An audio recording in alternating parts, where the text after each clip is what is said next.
you kind of already got that. So it was like, all right, well, we're gonna have to pivot somewhere else. As of right now, it don't really seem like we're gonna be on the outside looking in on some of these candidates to be.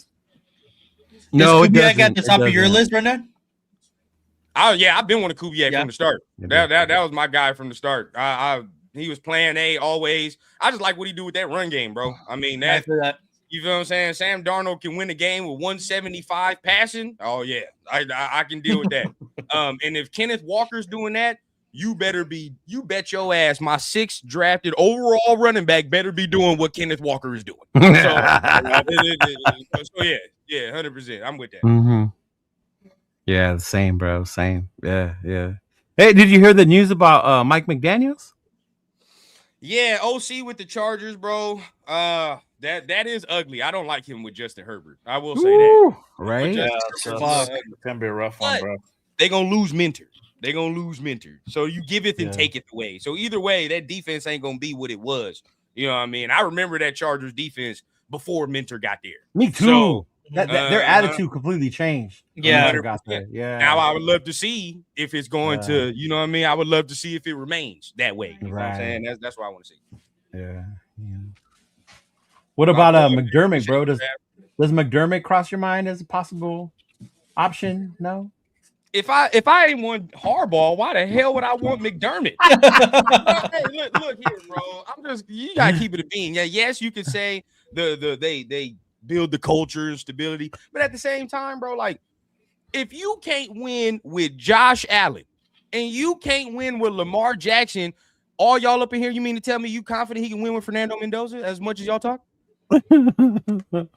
Oh, y'all ain't gonna be confident. No, you're not. So but we're really blaming that loss on McDermott. We're not gonna let Josh's turnovers on it. No, that loss. Now, what the Bills are doing is pretty stupid. I ain't gonna lie to you. They probably shouldn't have fired Buddy, but at the same time, you know what I mean? Like, you're not coming in the situation you had over there, bro. And secondly, they only drafted like 3 Pro Bowlers in his tenure.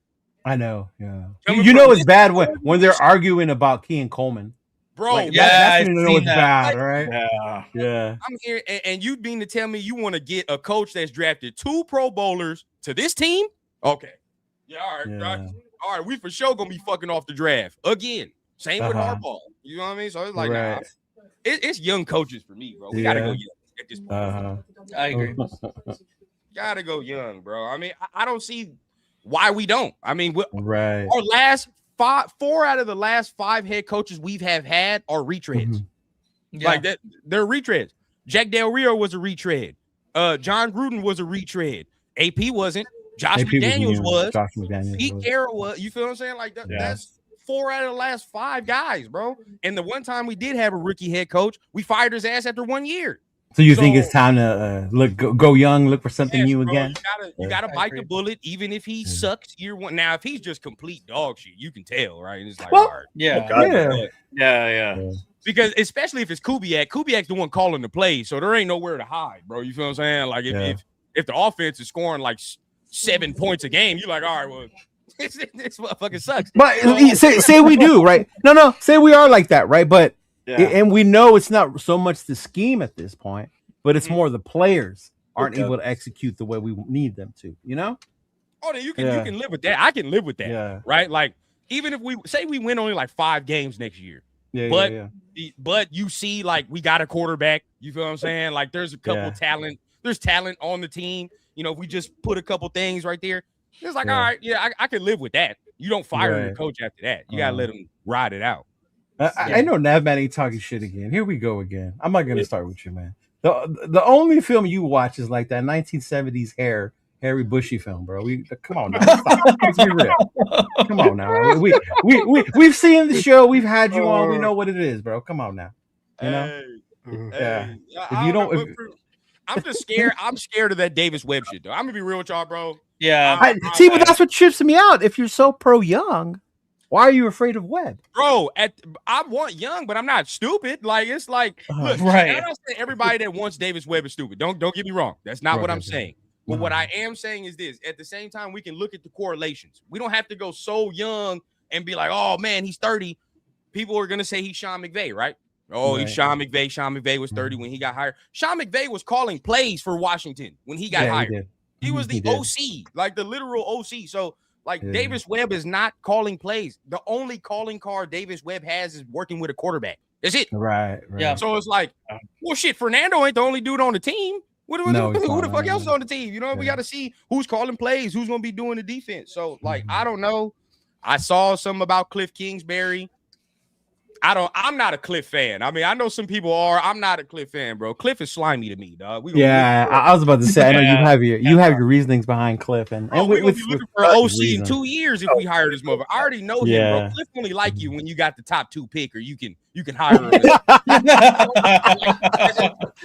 Watch we do bad year 1.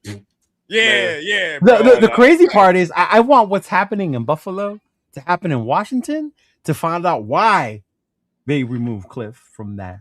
You know? I want to like, I want to know what happened, because everything looked so good last year with him and JD5. Obviously, JD5 got hurt, but it's like we're done. Like, that's it. See you later, Cliff. But it be following him like that, bro. That's the thing. You just got to look at the pattern with Cliff. He always got some weird ass mystery exit everywhere he goes, bro. Texas Tech, Arizona, anywhere he stopped. USC. We don't even know what the fuck he was doing at USC. He was just there.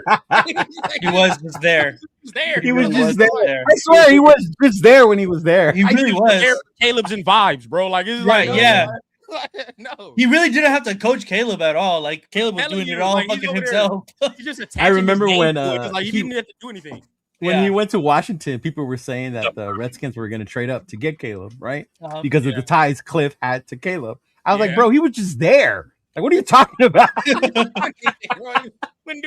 All the West Coast, we know, bro. You in the West Coast, around the West Coast area, definitely around USC. You know exactly what Cliff was doing. He was kicking his feet up, watching Caleb throw the ball and shit. Oh, for real? Yeah, bro. That's all he was doing, bro. Hey, so for me, I don't know. I mean, I saw Dayball. That would be nice. You know, that would be nice. But I mean, look, if we think that Fernando is the pick, bro, there's only one coach to go. It's Kubiak. That's it. Or McDaniel. Or because Fernando can work in that Mike McDaniel offense, if that's what you're feeling. But if they're 100% sold that Fernando's the guy, bro, you got to go Kubiak, because he can work in that. He can play right now in that offense. Like, right now. Yeah, so, that makes sense. You got to do that. Yeah. See this, by the way. You guys see the video that Crosby's saying he hasn't talked to the Raiders? I was hoping y'all talked about this. I haven't seen that. Was that on this week's the Rush or whatever? No, it was today. He was in it was today. Media scrum or whatever. They was asking him questions, and they was like, "Well, you know, have they asked you about the head coaching search?" And he was like, "Well, nah, I ain't talked to the team in weeks." Okay, let's talk about that then. That's good. I like that. I would love to talk about that, because there was people that were upset when we hired AP because they felt it was because Max wanted us to, and we shouldn't listen to the players, right? So now we're in our coaching search, a big one, because we have the number 1 pick coming up.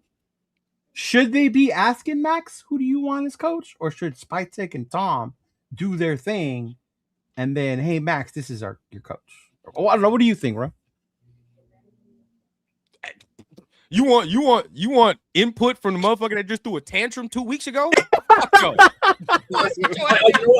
go first on this one. Why are we going to ask him if we want to trade him away? So his voice doesn't matter to me. Bro, and the next thing is like, okay, that too, if we do trade him, then you definitely not asking him who the fuck they coach. Right. Yeah. Would you ask him if there's the chance that we may be offloading him? So yeah. We want his input. Whatever. Right. And even if we're not, sorry, Max. I like this, bro. I like this. Even if we're not, bro. Spytek, lay down the law. No. This is my shit. We'll be doing it the way I see fit. You feel what I'm saying? Yeah. Now, some people like a professional organization. Exactly, bro. Yeah. Some people cannot like that, but Max had his input and had his chances multiple times in his Raider tenure. It is what it is. Not saying he was wrong for saying that, because of a player of his caliber, he should have that at the time he was, right? But now we've seen, you've already had that. We see that there is a plan in place. I'm not gonna go to turf doom and gloom. There's a plan. There's a plan, bro. So at that point, you gotta let it unfold. And there's no point. No point. Yeah.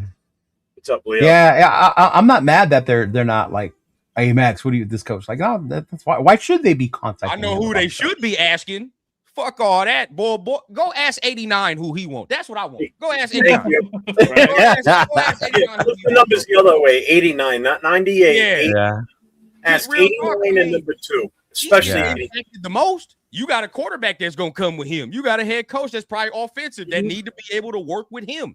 Yeah. Who do you need to ask? Yeah.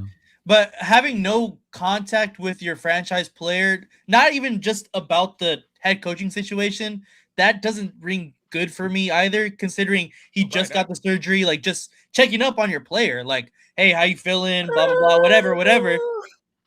Like, that's your franchise player, bro. I'm just gonna not after April. Because the chat's been on point with us with what we've said so far, right? So Max is going to be on the way out. Good thing for the Raiders. Whoa! We didn't say all that. I just said don't check in with him. In his opinion, in my opinion. But y'all, we got to be honest though. Max is not a GM. That's one thing. Why would Crosby need to talk to the GM and owner about a head coaching hire? He's a player, not a decision maker. Right. Cool, Kev. They don't want to give Max too much power. Right. No, don't give power to the players. So I think Max will get Leonard at DC. Look, now check this out. That happens. I'm gonna say the elephant in the room, bro. I'm about to say the quiet part out loud. Okay, I'm just about to say the quiet part out loud.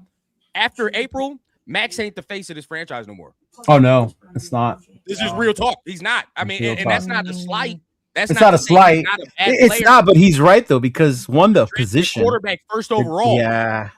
People Bowers and Reese. That'll be the face of the team. One offense, one defense.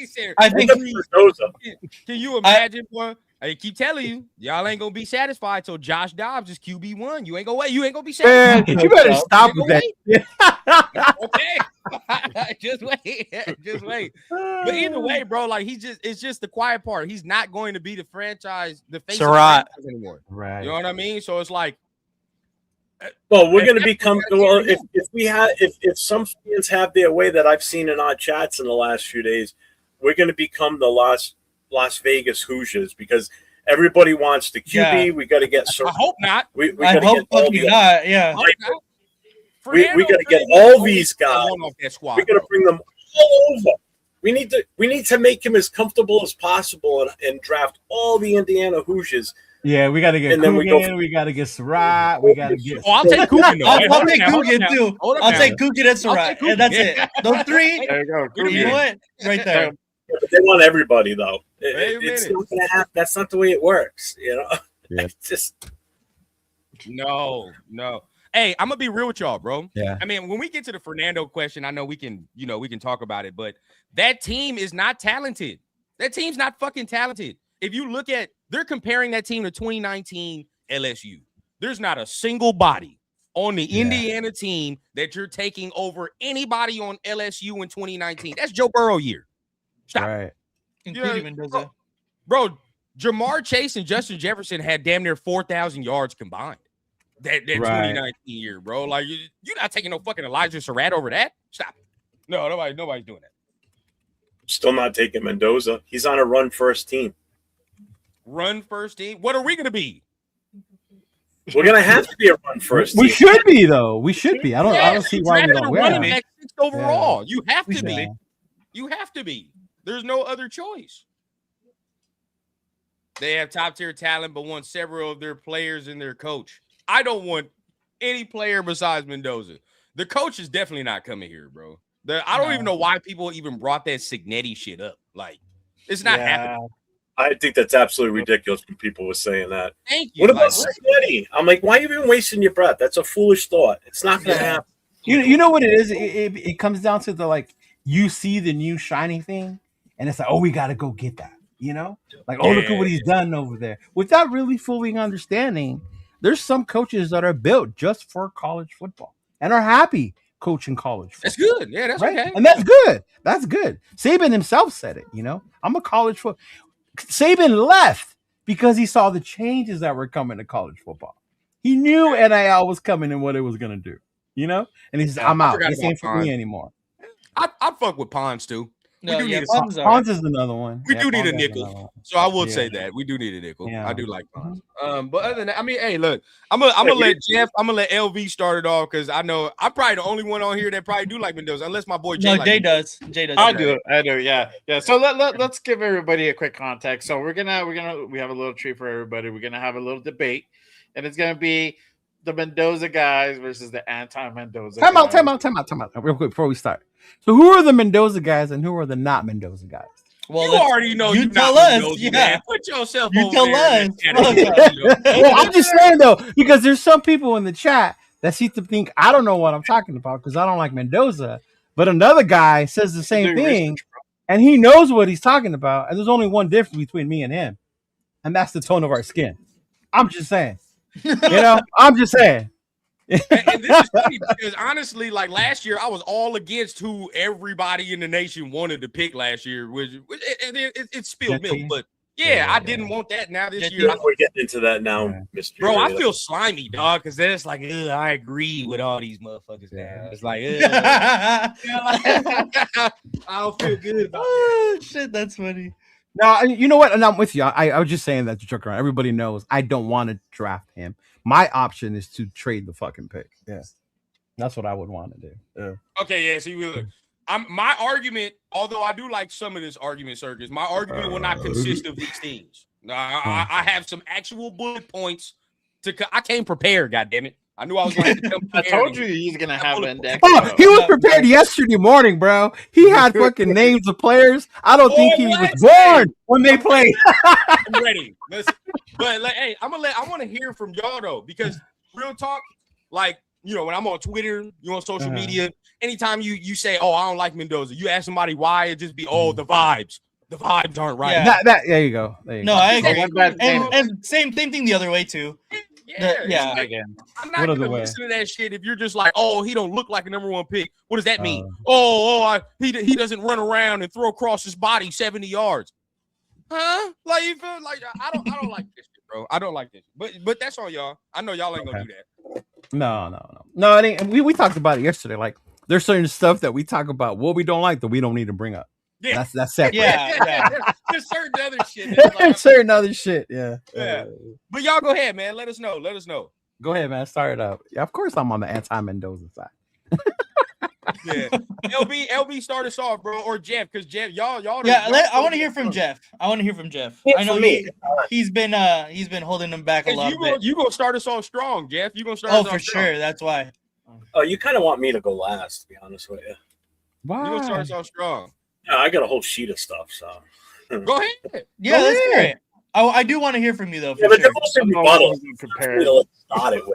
They were rebuttal. Go ahead. And I think that's the thing, though. When you argue with people, it's like people have rebuttals as opposed to giving you their reasons.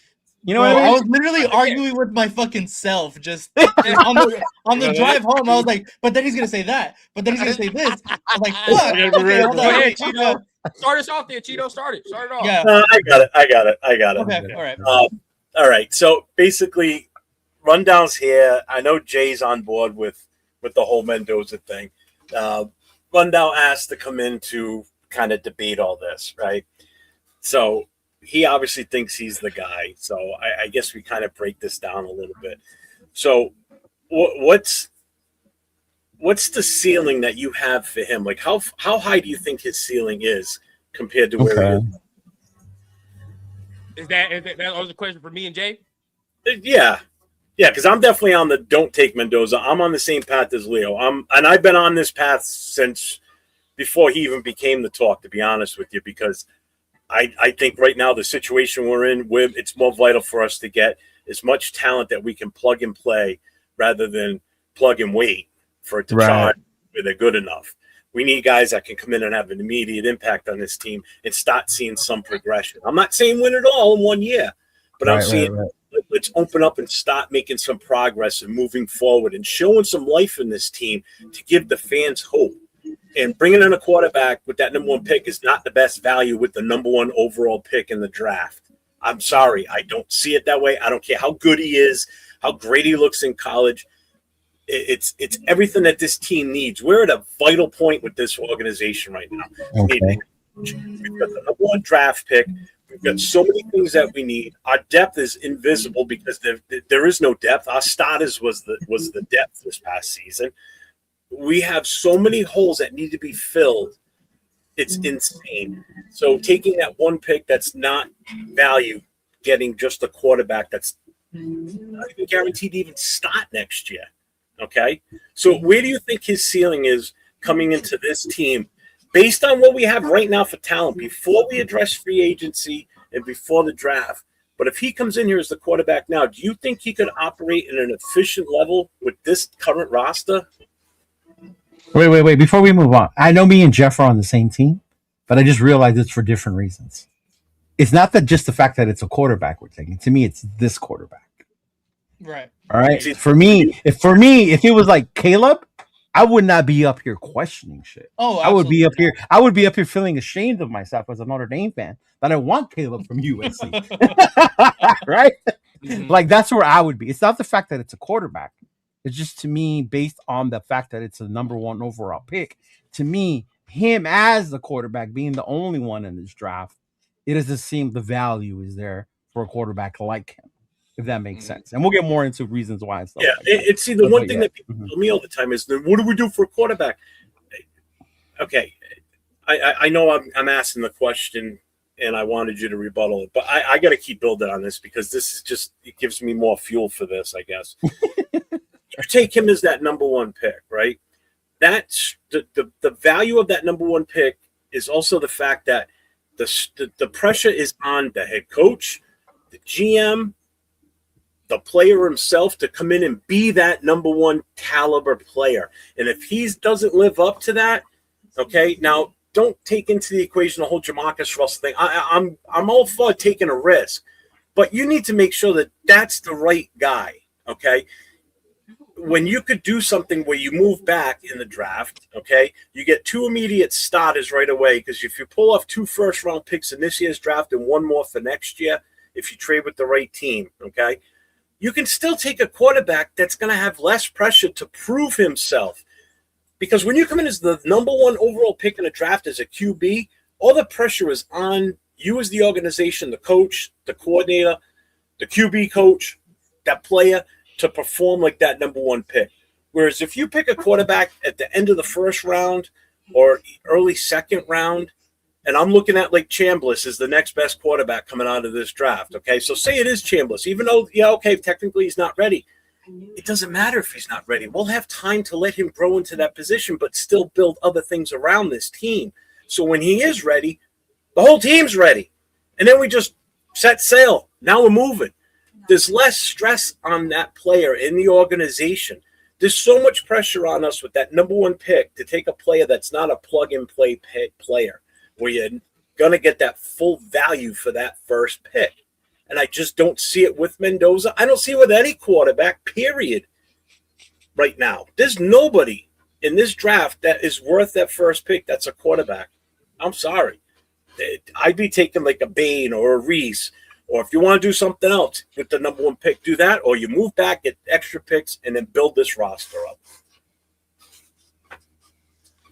Right, that's why Mendoza. I'm not gonna go on my argument real quick, but I will say everybody that's like, I would take Bain or I would take Arvell Reese number 1 overall before I would take Mendoza. You understand that puts them in the conversation of Myles Garrett and Jadeveon Clowney, right? Yeah, and that's why I wouldn't do that either. That's why I Ruben Bain ain't that prospect. As much as I like him, he is not no. That if we can't unload that pick, if we can't unload that first pick, we got to take somebody, and I'd rather take it with them because they're still going to be playing right away. You better well size them for the uniform because the day you draft them, they're already going to be on that starting roster. Guaranteed. Unless they have an injury. They'll already be on that starting roster. So Mendoza, yeah, he's going to have a uniform, but he ain't going to be playing day 1. I think he is, though, if we draft him. He definitely will be. Day 1, you think? Unless he blows it up in preseason? I think he will. No, he definitely will be just off of hype alone. Still, all this talk is all for nothing right now because, number 1, haven't picked a head coach, no offensive coordinator, haven't even addressed free agency yet. So I'm okay with Mendoza if the offensive line is fixed in free agency. If we don't fix that free agency, O-line in free agency, then he's going to get absolutely slaughtered because then you're going to have to hope that what we have on this roster now improves enough. And yes, I know coaching has a big say in that. And we draft something that's going to be able to help that offensive line. Other than that, we're going to be no better than we were last year. Well, thank goodness the coaching hires and free agency comes first. Yeah, right. Yes, right. But we're talking about prospects though. Yeah. Like we don't know what Fernando is an NFL player yet either. We don't know what Ruben Bain is an NFL. We can only prospect. If it's Kubiak, I know he said he wants his quarterback. We don't even know if that's who he wants. True. He might want someone different. He might want a player that's already in the NFL and do a trade with something. This is the thing, Jeff. It doesn't matter what Kubiak is going to go in line with what Brady and Spytek are going to want. That's the hire.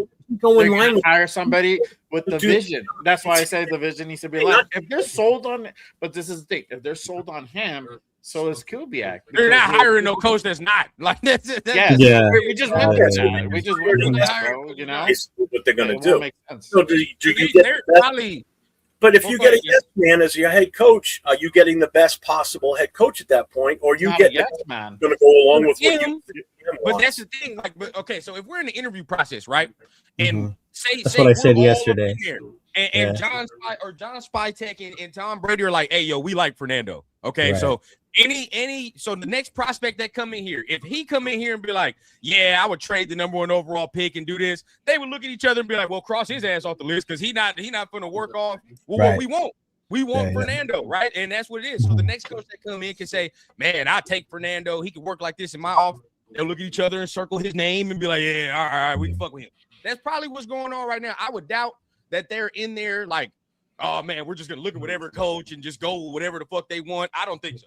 I think that's what I was telling him yesterday. How do we know that? I'm hoping that's why we have these Zoom call conversations.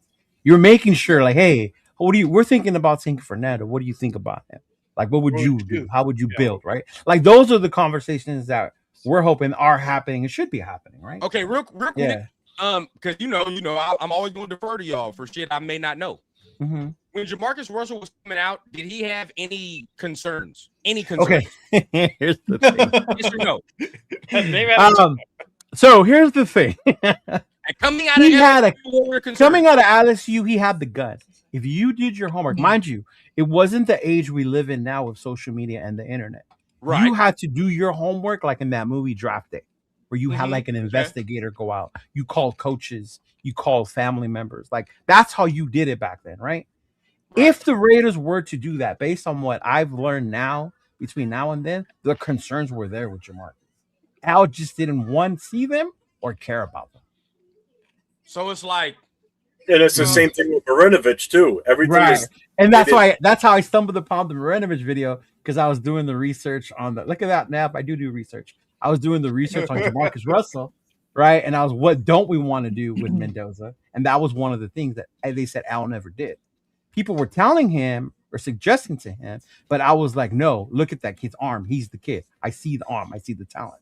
But they never did the full background into the coaches. Even that when we went to New Orleans, bro, the people in New Orleans were telling us, y'all should have never drafted this kid. So exactly how he was acting back so does that not matter? Drafting a quarterback in the prospects, that doesn't matter when you talk about concerns and leadership and things of that nature. Oh, definitely. Yeah. No, I just wanted to know. Yeah. But okay, so I want to wait for LV a little bit, but at the same time, I'll give a little nugget. I'll let my boy Jay chime in as well if you want to go in there. But I don't know. Is the conversation like he doesn't look like a number 1 overall pick? Because that's where I'll be talking with Cheeto about. Like, is that what it is? He doesn't look like that. Is that what we're talking about? Is it the look? Is it the play? Like, what is it? But necessarily. Go ahead, Nate. It's a guarantee that he's not going to be the answer. Who is? Right? Boy, Trevor Lawrence came out of Clemson and he was fucking Jesus Christ. He was. He was Jesus Christ. Trevor Lawrence. He was. Trevor Lawrence is a disappointment compared to his prospect status. Right. It's a disappointment, bro. He should. Everybody thought he was about to turn the Jaguars into a perennial playoff contender, Super Bowl winner, and took until him getting Liam Cohen for us to be like, oh, okay, maybe Trevor ain't no bust. Right. You know what I mean? So it's like, okay, I need to know more than that because there is no shit, if Caleb didn't get Ben Johnson, I don't think he would have progressed the way he did. Not as quickly. Not as quickly. No. He would have gotten there, but not as quickly. But we talked about this the other day, though. That last play, that wasn't a drawn up play by Ben Johnson. That was him making shit happen. He reined in the horse, though. He reined in the horse. Right? He reined in the horse, bro. So for me, no, Severe on that. So I talked about this with Rundown yesterday, Nathan. So go ahead, because he's like, what is it that he doesn't look like the number one? Like, what is looking like a number what one? What is it to you? Yeah. To me? Yeah, you. I just think talent-wise, he doesn't have, the arm strength. His accuracy is there, definitely. But this is just looks. Like, to me, obviously, we've been having the luxury of watching people like Caleb Williams, Jaden Daniels, Cam Ward, like those athletic specimens come out and be number one picks. Yeah. And I think that we're just kind of losing the value if we don't get that kind of guy. Obviously, because they pass the eye test, and you say whoever has differing opinions on what Fernando looks like, but you can't argue that he doesn't have the athletic ability that those previous guys have had. And I don't think that's really the argument for me. That's not the argument, at least. Okay. But I do agree with people that say that he doesn't like have the number one look, but that's not my end all be all for the Fernando Mendoza argument. That's not my, Well, shit. How the fuck Jared Goff get taken number one overall? Yeah, when Goff went number one, I thought that was wild. He's better than Goff, is he not? Yeah. Mendoza?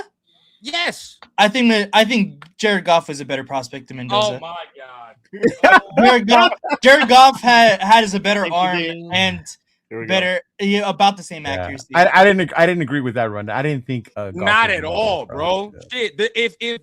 If Goff would have did that jump cut the other day, he would have tore his fucking ACL. Okay, I can agree with that. I can agree with that. Now accuracy is the same, right, mate? I'm not gonna say the stronger arm thing to me. I think he's a better athlete, bro. I think he's he's better than Goff, in my opinion. If they were in the same draft, bro, I'm not even thinking twice about taking Mendoza over Goff. That's just what it is. Goff would be the second motherfucker. I looked down the list. All right, over 10 years, Jameis Winston was a first overall pick. Did people not question Jameis Winston's decision making though, coming out of Florida State? But I think I thought with Jameis, like you knew that's what it was though. Right. Yes, that type of mentality. I don't question. Do you question that with Fernando though? Do you question his decision making? But you can argue the prospect of Jameis Winston's ceiling is way higher than Fernando's is right now. The possibility of Jameis Winston is much better. The prospect. I thought Winston's ceiling was higher coming out of Florida State. Not what he became, right? Because I figured if he was properly coached, right? Winston, you would be able to get him to make smarter decisions because he has that ability to make those amazing plays with his legs and with his arm, right? Like he had that ability. His problem was he did it too much. When he's off his first read, I'm not looking at Mendoza like he's going to throw a pick just because he's off his first read, though. No, and to his credit, minimal times, bro, where I'm like, he's going to throw a pick because he's off his first read. Like, minimal times he does that. And to Mendoza's credit, he's not afraid to take a sack either. Thank you. Yeah. I noticed that on Monday, and I told Nathan that. And it's funny because there were Raider fans that were watching, and they were like, throw the ball. And I'm like, they better get used to this shit. He's going to be a Raider. Right? Like, there's times where you don't need to throw the ball and just take the sack, bro. Like, You know, that's what you're going to have to do that in the league because especially, like, he has athleticism, but he ain't got enough to be running away from all these guys consistently. So he's going to have to learn when to take the sack. You feel what I'm saying? That's fine.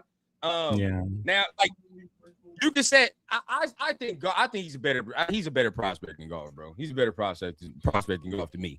I think he has that ability. Now, people can say like, see, Jameis is way more talented than Mendoza. It's not even close in terms of raw talent. But you talking about raw talent, right? But at the same time, when you're getting a quarterback, we look at the whole entire thing, right? Right. I'm gonna take somebody I feel like is not gonna throw 30 picks in their fucking career at one point, which is what Jameis did, and that was the concern with Jameis coming out of Florida State. Whatever you say, bro, his concern was he turns the ball over. So if we're taking him at number one, so you're saying he's an elite quarterback, is that right? He's an elite game manager. No, I'm asking, is he an elite quarterback? Or is he a safe pick? How do you know who's an elite quarterback until he gets? Did you know Patrick Mahomes was elite when he got picked 15th overall? No, nobody knows. Nobody knows. Again, you're talking the 15th versus the for us right now. I think he is the best. Hear me out. So you honestly think that you're saying that he is absolutely number one overall first pick talent and is going to be successful in this draft? Yes. In this draft, yes. If there was a Myles Garrett running around, if there was a real Myles Garrett in this draft class, like how people are trying to make Ruben Bain to be, if there was a real Myles he's not Myles Garrett, and I like him. No, he's not Myles Garrett. Bro, I would actually be with y'all. Severe said that shit the other day. Like if there was a Malik Neighbors or something in here, I would be with y'all. If Jeremiah Smith was in this draft, I'm with y'all. Trade it back. But there is no other prospect. There's no fucking Joe Alts in this draft. Not even the best old lineman is a top 5 pick. It's not. So where would if he came out last year and didn't go to Indiana this year, where would he rank in the quarterbacks based on his what you think he is right now? He would probably still be number one because he would still be number one because Ty, whatever the fuck his name is not good. Chambliss is not going to be a first round pick. Like he would still argue. He will be, but he shouldn't be. But Severe, if that was the case, then why wasn't he picked in the top 5, bro? If that's the case. Because he had all this raw talent, right? But at the same time, bro, you can't just be like, oh, because he had this raw talent, he should have been picked in the top 5. Like, no, there's a reason he got picked in the 15th overall. I'm going to say something. I think because of Cliff Kingsbury's him. Did he have the dog offense? Right? See that guy. Yeah, 15. Like I think that's because Cliff Kingsbury's offense is very. I was about to say, the game specifically as well. So the fact that they didn't know that if it could translate well to the NFL game, and he had the processing power. And I think the fact that you two are here can attest to this. And I think that's where people get it confused or don't understand when they say he's going to be elite in college NFL because he was elite in college. The games differ for that reason. You have quarterbacks that come from a Lane Kiffin system, right? You have quarterbacks that come from certain the Spurriers back in the days, right? Fucking amazing, putting up numbers. But when it came down to playing the NFL type game, they just couldn't do it. It wasn't there for them, right? See, this is shit that kills me, bro. But I'm not saying Mendoza does, but I'm just saying though, when people say, is he elite or is it that? You can't say that. You're gonna pick this guy based on what you see and what you think he can be in the next one. Even with is Baker Mayfield 2.0, and we get him in the 3rd. Where was Baker Mayfield drafted? One overall. Tell you right now, some of y'all gonna be mad at me. I don't give a fuck. I'm taking Fernando over Baker. Oh, no way. No way. Absolutely not. Absolutely not. Over Baker Mayfield? You mean to tell me Baker Mayfield? Bro, people when the Browns picked Baker Mayfield, people looked and was like, what the fuck are they doing? Nobody was like, oh yeah, he's the surefire number 1 guy in that draft. Nobody thought that about Baker. And before that Oklahoma year, what the fuck did Baker Mayfield do? Yeah, that was my question with Baker, was the whole Oklahoma quarterback thing. Because that was another place where quarterbacks were coming out of Lincoln Riley, and they weren't doing shit in the NFL. Yeah. He didn't I didn't bake. I would have taken him above Baker. Shit. Yeah. I'll take him above Bryce. I will take him above Bryce Young. Everybody be like, why would you do that, bro? Him and Bryce Young do the same exact shit, and Bryce Young is 6 feet and he's 6'5". I don't want to say that because I love Bryce Young, but it's probably pretty close. That's probably the closer one. The Bryce Young, that's probably pretty close. But Mendoza is bigger, and that's why I didn't like Bryce Young as an NFL prospect. I prefer another one. Yeah. Can I just address something here real quick? Because this is what gets misconstrued with all this. We're not Mendoza haters, okay? No. I do not dislike Mendoza. I'm just thinking there's better. I know Nate does. I want to. Yeah, I was gonna say. I'll go after this and get my whole spiel. What I'm referring to. I'm looking at setting this team up for the future with as many players as we can get in. That's going to have an impact with this, and not just sticking with one player. Again, I've already said this, and I'm on record on multiple shows. If we address the free agency with the front line, offensive line, in free agency, and they think at that point Mendoza, then go get him. And I don't have a problem. I'll stand behind it 100%. If we don't address the offensive line in free agency and we just go with the same crap that we have now, fuck no. In the draft, we have to do something different because that guy will never. Okay. No quarterback will get a fair shake next season. This might piss Leo off. The only thing you can guarantee that we can do right now is pick a player with the number 1 overall pick, and that's all you can pick and say that this is what we're gonna do. See, that's crazy to me by that logic. That logic is, and I get it. Like don't hate Mendoza, so stop with that shit. No. I get what you're saying. I get it. But what I'm saying is, it's not revisionist history. One dude is 6'5" and one dude is 6 feet. Yeah. I mean, it's been proven that under 6 feet quarterbacks struggle in the NFL. There's a couple. It's proven. It's not just saying, oh, because Bryce is struggling here. It's like, dog, I would rather take a 6'5" guy over a 6 feet guy that kind of do the same shit. That's all I feel. Breeze or Mendoza, since we're talking about height. Breeze or Mendoza coming out. I don't remember Breeze coming out of where he came. You don't remember Breeze coming out? Nah, not coming out of college. Not coming out of college. I did because Notre Dame played him. He was at Purdue. Where was he? I was probably shitting my pants then. Where did Drew Brees come out? Where did Drew Brees get out of Purdue? Where? I can't remember where he got picked, man. I think it was the second round. Was it second? I thought he was late first. The second round. I thought he was the first round guy. I thought he was the late first. Check it out. Yeah. I mean, I don't understand why they wouldn't prioritize the O-line if they already feel in January that they're about to pick a quarterback. 2001, second round. He was the number 32 pick overall. He was the first pick in the second round. First pick in the second round, yeah. Yeah, that's what it was. Yeah. No, I mean, look, okay. He would have been a first rounder. If there was a Myles Garrett up in here, bro, we can fuck around. If there was a Myles Garrett, then I could say, like, all right, bro, but even Myles Garrett just broke the goddamn sack record and they had 3 fucking wins. DJ LT was round 1. So they, you know, he had 3 wins. I don't know about that, Shavir. Yeah, I don't know about that. If Bryce Young is in this class, he's the second pick.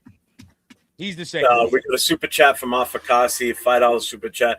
He says, I'm not waiting no more to get our guy. Wait till next year, build the trenches, trade the pick, draft Mendoza. Yep. Yeah. If Bryce Young was in this draft, he'd have a nice time being a New York Jet. I'll tell you that right now.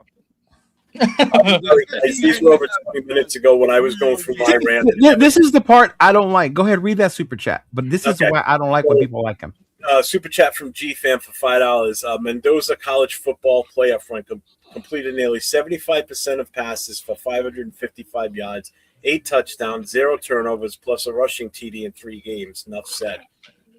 I mean, it's not the end-all be-all, but it's good. No, but people are using that as the end-all be-all. Is why you should take him.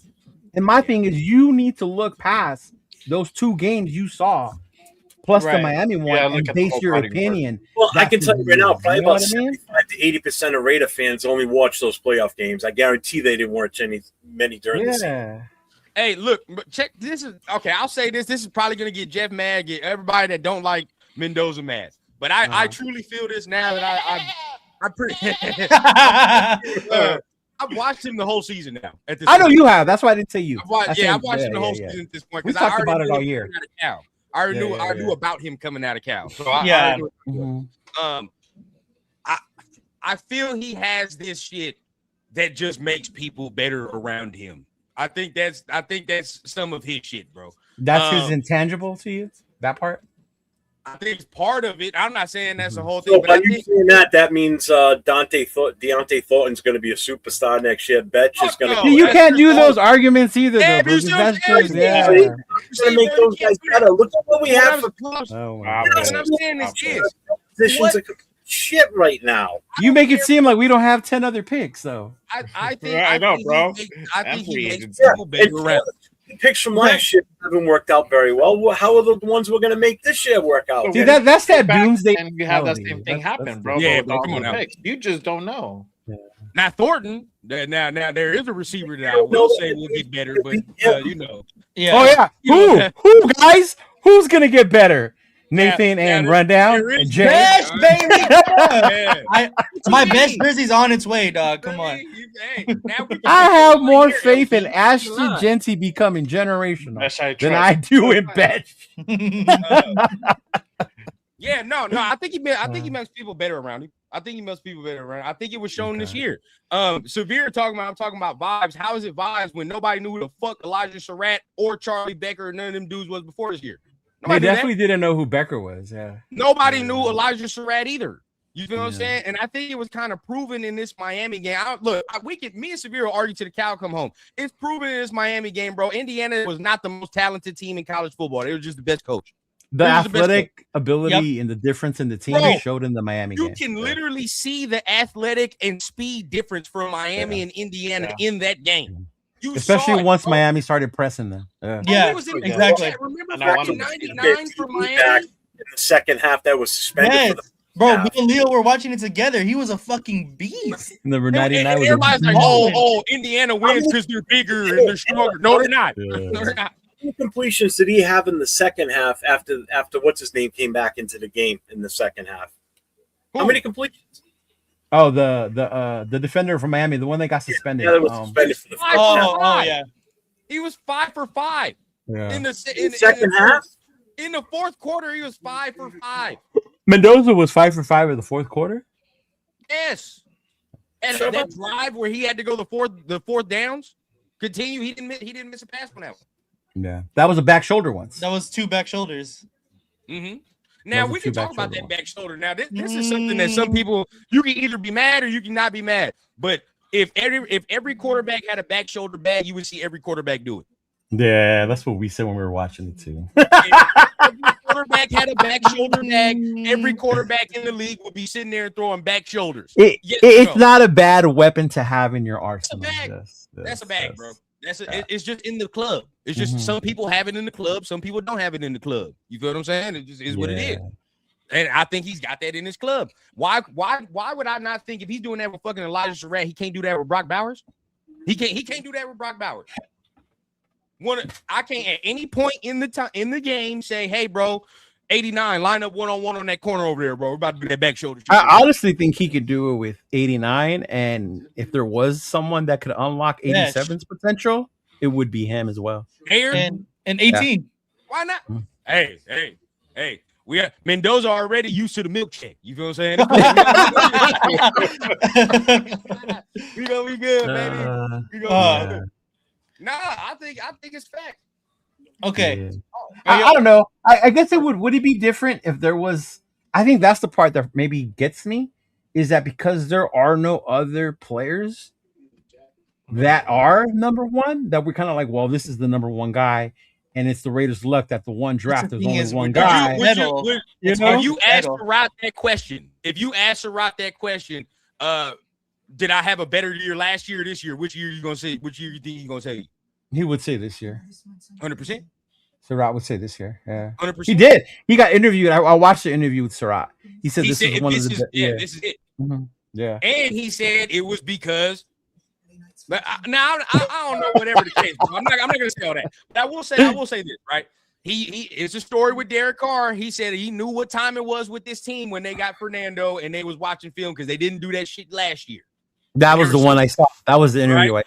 It was like, oh, bro, we're doing shit this year. Completed 2 pat, bro. He was 5 for 5 in the quarter, bro. I said in the quarter. Yeah. See, hey, Severe be hearing Severe. You be on that money Chuck shit. Hey, I never hear Turf tell him he don't know English, motherfucker. All right, no. Hey, that's my dog. That's my dog, Severe, bro. That's my dog, Severe. Because when it come, bro, like Severe don't he'll say like fuck them back shoulder passes. You know what I'm saying? Like that is what it is. You can't do that in the league. Fucking Rodgers and Adams made a fucking career out of it, bro. Can do it. Yeah, I don't think people can do it. Look, as much as I love Caleb, but his arm I don't think gives him the touch for that type of throw.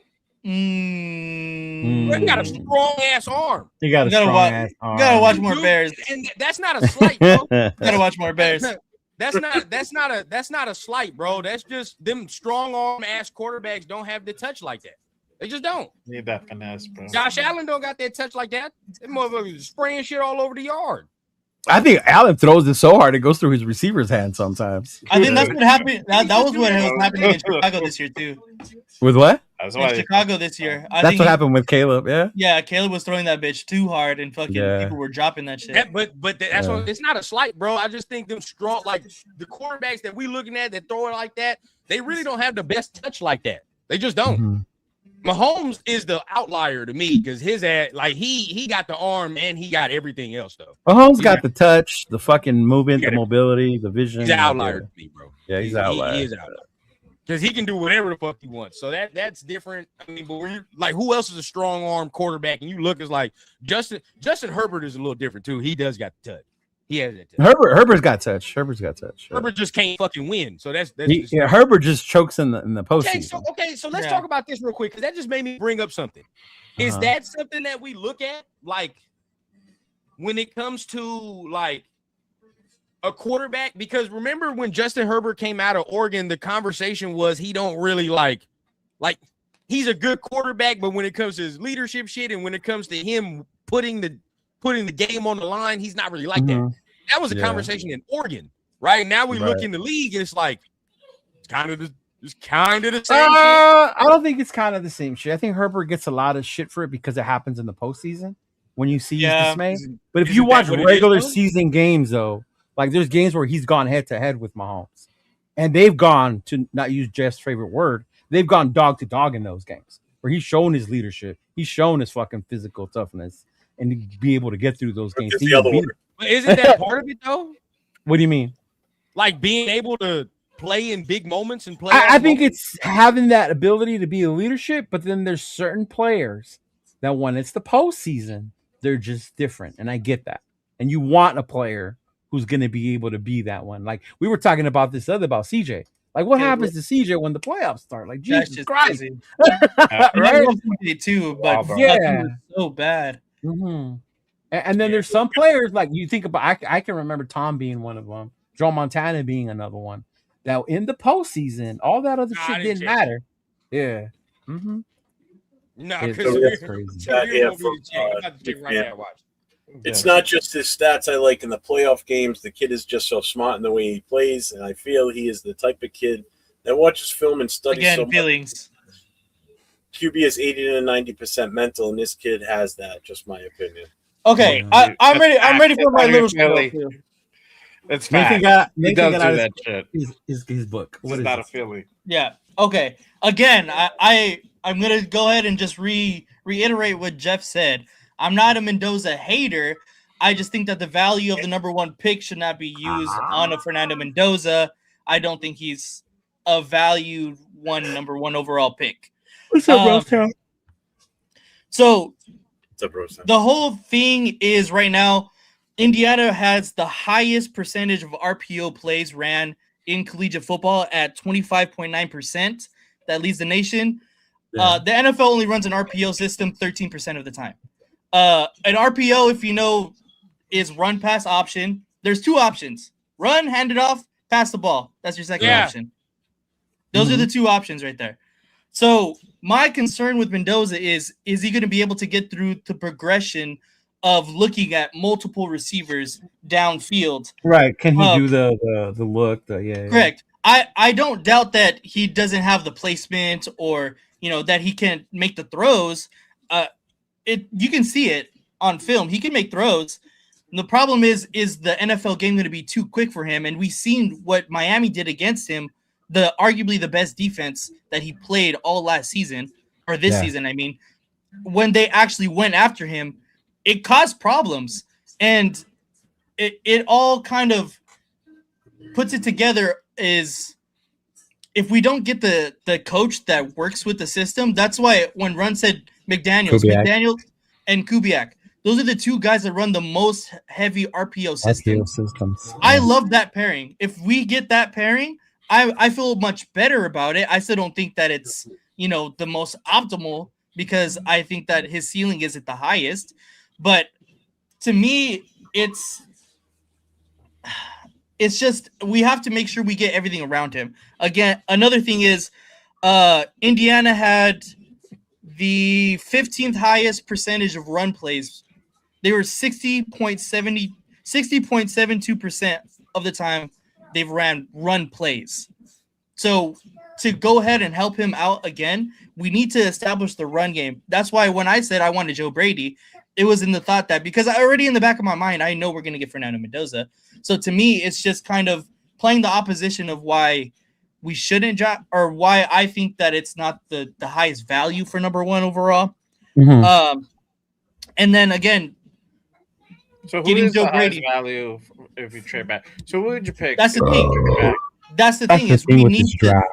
This is the problem with this draft exactly is there's not a consensus. The consensus number one overall would not be the consensus number one overall in previous drafts. Like if we had Cam Ward and Fernando Mendoza, I'm picking Cam Ward. If we had Caleb Williams and Fernando Mendoza, I'm picking Caleb Williams. The problem isn't with Fernando Mendoza himself. I don't think he's going to be a bad prospect, and I don't think he's a bad player. The problem is with the draft class. And to me, I want the best for what the Raiders are going to have for his future. And it just, to me, Fernando Mendoza has just a limited ceiling. But with the pairing again, limited ceiling. Is it because of the scheme or like just athletically? Like you can see the trends in football now. The trends in the NFL is going towards, the extremely uber athletic quarterbacks. And obviously, that's not the end all be all. You see Seattle having success, and Matthew Stafford isn't the most athletic, but he has a way better arm than, Fernando Mendoza. Oh, Stafford got a cannon, bro. Stafford got a cannon. Yeah. Exactly. So to me, it's just, it's not the fact that I don't like Mendoza. I just think that the value in this draft is not there, and it just so happens to be that we are the number one overall pick in this draft. Let me say this, and I'm a rebuttal this. I knew he was gonna bring up the Caleb Williams shit. I knew it. But this is where I'm gonna get y'all, bro. This is where I'm gonna get y'all. Because if we had Caleb Williams over here, some of you motherfuckers would be getting lazy because you would be saying, maybe we don't need to sign all that old line because he can run around like that. Oh no, that's stupid if you were to say that, even if we had Caleb. Thinking, bro. No, I agree. Some people would definitely say that. Why? But guess what? It's flawed. That is flawed. It doesn't matter what. You don't want to happen to our guy what happened to Joe Burrow. Because you want weapons, you never upgrade. It don't matter if he can run around like Caleb or he can do all that, bro. They all need an O-line. They all need weaponry. They all need this. They all need a supporting cast. Yeah. Patrick Mahomes didn't make the playoffs because he didn't have an O-line or good receivers. You know what I'm saying? Like that, there's just point blank facts, and he's the greatest quarterback of this era. You know what I'm saying? The years Mahomes won the Super Bowl, his O-line was better. The years he lost it, his O-line was fucking destroyed. Yeah, it was. It was. Now, I'm not gonna sit here and say that there are no tiers. There are tiers, right? Because Jared Goff ain't taking a fucking team of Isaiah Pacheco's and shit to the Super Bowl. Right, exactly. But there are tiers, and I do 100% get that, right? But at the same time, I feel like when we're going in the argument of like, oh, he needs so much around him, it's like, dog, every quarterback needs that. Every quarterback needs a run game and needs that. Now, I saw you brought up the Indiana run game for sure. Right. If Miami had the chance to do it, they would have ran for 200 yards too in that game the other day against Indiana. And that's what's going to happen here. That's what's going to happen here, bro. I mean, regardless, he's going to be in a run for you. Use the 6th overall pick on a running back. Whatever coach is coming in here, I guarantee you they ask him, what the fuck is your plan with Genty? What's your plan with him? Because we're not going to waste the 6th overall pick with a running back. Yeah. So what's your plan there? So it's always going to be run first. That's just what it is, bro. I mean, we're always going to be a run-first team because of who we selected. So I'm not mad at that. And again, I think Clint Kubiak is the perfect system. If we get Clint Kubiak, right, I feel that Fernando Mendoza in that system can be better than what Sam Darnold is in that system. That's how I feel. Right? Now, what? Sam Darnold is more athletically gifted than Fernando Mendoza. But guess what? I don't have to worry about with Fernando that I got to worry about with Sam. I ain't got to worry about Fernando throwing 4 fucking picks in a game. The stupid minute throws. Dumb shit. You feel what I'm saying? I don't have to worry about that. I don't. And you can say he's more athletic. But does that limit your offensive's firepower at that point? Does that limit your offense? Like, does it your offense have a ceiling at that point? I think at that point the argument is he's smart enough to know that I don't need to go out and make those plays because my defense is still going to give me the ball and keep me in this game. Sam Darnold doesn't need to make those. But then we have to also address defense too. Like that, right? That's the I mean, thing. we gotta do it Which of course that's the argument. We have to do it, bro. That's why it's like even when we were drafting Cam Newton, we still got to get some defense. And I think that's what gets lost in the argument. Everybody thinks that if you take Mendoza, you're not gonna upgrade and update everything else. No, you still have to. But that's also another reason why, like, we're saying we're gonna need all these things. Like, we have the possibility to do that, like to go address. No, and if you were to trade it, you have more capital to do it. That's what I'm saying. Right? You could do it quicker, but also you see. We trying to quicken it up. We trying no, and I said we are. At the end of the day, well, we forget that we have free agency. You still got to be patient, right? Free agency. Even if we do, we still have to be patient. Even if we trade away the number one spot. But wouldn't you like this? Okay, regardless, even if you take Mendoza, I don't think nobody should sit up in here saying that we're making the playoffs next year. Even if you take him. No way. Even if we trade the pick away, we're not making the playoffs. You're not making the playoffs. Wouldn't it be better to say after next year, you can at least fucking say, like, we got a quarterback? We at least got one? Because I guess that's what New England said. They were ass last year. And New England was like, we got one. But is Fernando Mendoza Drake May? Yeah. No. Can we agree on something? I'm not glad you said that. If he's good for us. And that's what I was gonna say. Can we agree on that? I think that's what drives me crazy. Is that he can be our Tom Brady. He could be our Drake May. He could be. Can we just let him be him and evaluate him for what he is? Not for who we think he should be. Then he can say who he wants or what. Then we can see a direction. That's the other. Yeah. Well, this argument over this shit is ridiculous and pointless. Like I've said already, we really shouldn't even be sitting here arguing this. Half the time it's the chat that starts it, and then we just pick up on it and go for it. But it's a good argument, though. It is because it's all for naught right now because we don't even have a head coach. This is the conversation, Severe. It's not. Nobody wants That's to talk the conversation I'm all for. Also, because this gives everybody what they want, don't it? We get a quarterback. No, it doesn't give everybody what they want.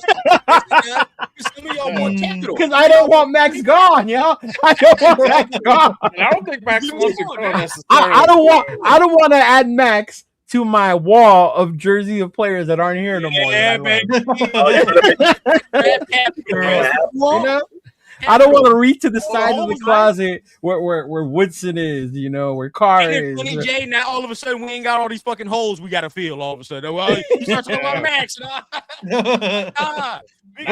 do you think? And maybe I'm glad you guys are here, and I want to ask you guys, because this is what drives me crazy, is I get, and this is why I like arguing with Rundown about it, because he'll tell me Mendoza's reasons without saying he's a Heisman Trophy winner. That don't mean shit. That doesn't mean shit. I don't care what you say, bro. That don't mean shit no more, right? And then number two is that he went undefeated. There's other teams exactly in college football, and that quarterback didn't amount to shit. There's other teams that had a quarterback lead their team to multiple national championships, and that guy didn't amount to shit. So don't put so much weight on the fact that he's a trophy winner. He's a national champion. You have to draft him. No, those aren't the reasons why. Yeah. Bro, I can see him in this Kubiak play action offense with Genty. Take it out right there. As soon as I see somebody three-step, I get it to him. I can see that. That's what Sam Darnold does. Literally what Sam Darnold does right now. You know what I'm saying? But I feel like I truly feel this way. When you see with Sam Darnold and the Seahawks, Fernando can take it up a notch. So he's a less mistake, smarter version of Sam Darnold. I told you what I think he's fucking Matt Ryan, bro. You did say Matt Ryan. Oh, Matt Ryan is way too high of praise. What? Way too high of praise. What? Nah, bro. Nah, Matty Ice had a bigger arm, I think.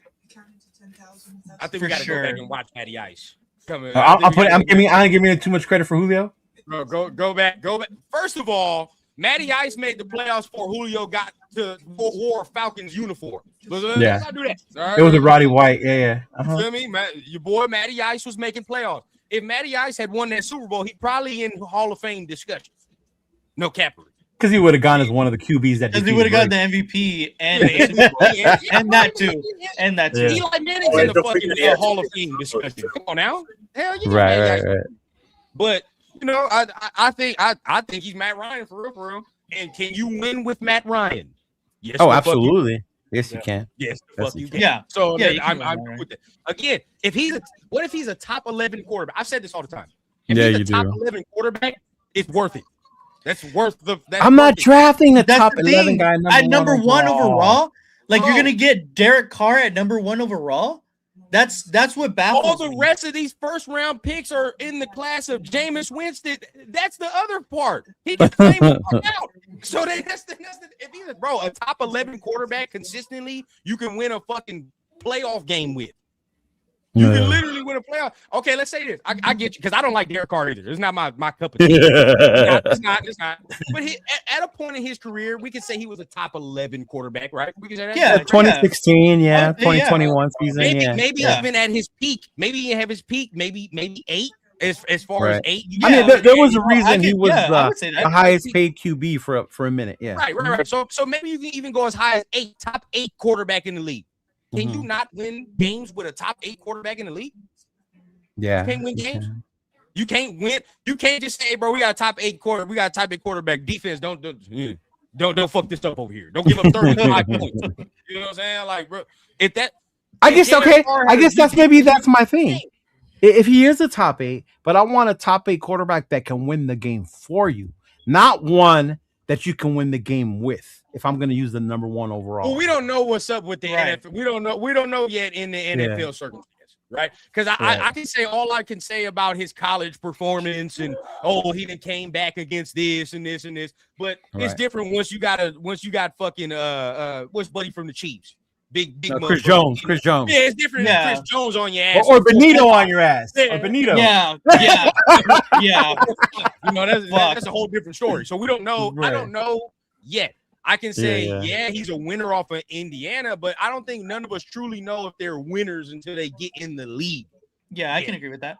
Right. Right now, Justin Herbert ain't no winner. Y'all, Cheeto and Jeff, you could probably tell me Peyton Manning at the beginning of his career was not a winner. Everybody he was not a winner. No, he was not a winner. No. You know, it takes time. Again, a guy that had a great college career, but his first year in the pros was pathetic. It was bad. Oh, yeah, Peyton was bad. He led the league in interceptions that year, I believe. Yeah. He did. His rookie year. I think his brother trolled him with a video where he had him do the 10 guys that intercepted him that year. Hey, of course, Peyton is Peyton, but at the end of the day, bro, it's like, I just think we'll just see what he is. We'll see what happens in there. I think right now, for what it is, I personally am comfortable enough to take him and know consistency is going to be the major thing. Consistency. You know what I mean? I don't know what the fuck. I know year in and year out, I'll probably get consistent play. Somebody's G-Fam, you're going to make up your mind because a few minutes ago you were like, he's the save-all, end-all for us. And now we don't know if he's good yet. Still needs to play the NFL football, but his potential there and it's worth the risk with the eye. I mean, a little while ago, you were at the altar for him. He's favorite for him, bro. He says what the risk. So only thing you can do right now is be comfortable enough to say I can take this man, and I'm not gonna. He's not gonna be no bust. I think that's the likelihood of being a bust is. Well, he better not be able to just do that. But like, bro, I feel like when you're the quarterback year in a year, I've got to give you 3,800 yards. Yeah, This is going to sink or swim this organization for years to come if it goes back. That's the whole point. That's what I'm getting at. You've got the chance to right the ship and get us going in the right direction and filling some vital spots with immediate impact players. This is so huge from the head coach. We don't know if they're going to be immediate impact either. And this is the thing also. We're living off of that fear of the Jamarcus Russell. I don't care about that. Again, hey, listen. A lot of people are. A lot of people are. Unprecedented waters right now, okay? We have something that we've never had before. We've got a need for a head coach We've got offensive coordinator, defensive. We've had this need before. We've been here before. But not with the number one overall. We're in this position that we've never been in before. Okay, we've got a part owner that wants to be heavily involved. You got a GM that's involved 100%. It seems like we need a head coach, offensive coordinator, defensive coordinator, all the other coaches that goes with it, and we have the number one overall pick, not just a pick in the first round, but the number one overall pick. And the argument or the discussion is, do we go with a quarterback or do we do something different? This is a most important historical moment for this team that we have never had this before, ever. Never have we had this before. And if we fuck this one up, if we screw this up from the hiring of the head coach right down to the draft pick, we're going to set this team back even further.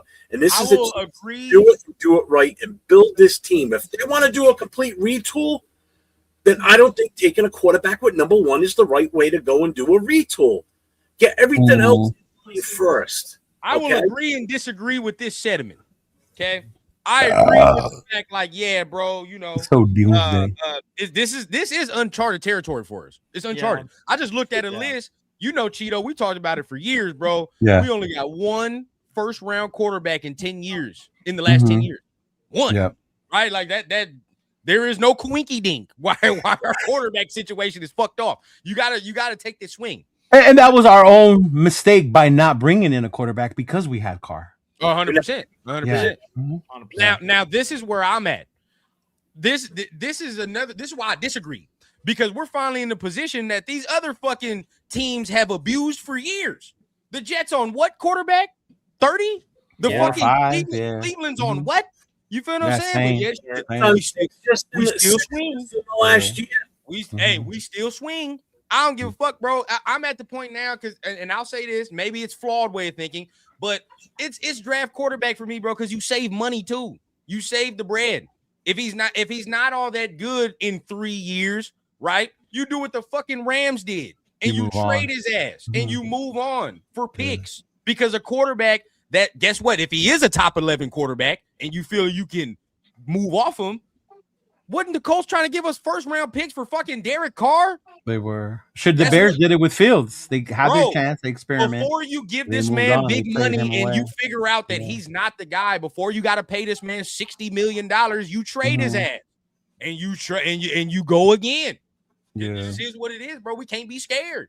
Fuck it. I'm cool with this. We done already seen like 6 quarterbacks in 4 years. I'm good, bro. I'm good. Yeah. I get the argument, and I hear it too. I guess my thing with the argument though is I don't think you don't have to go away from a quarterback if you're in this moment, if you were rebuilding.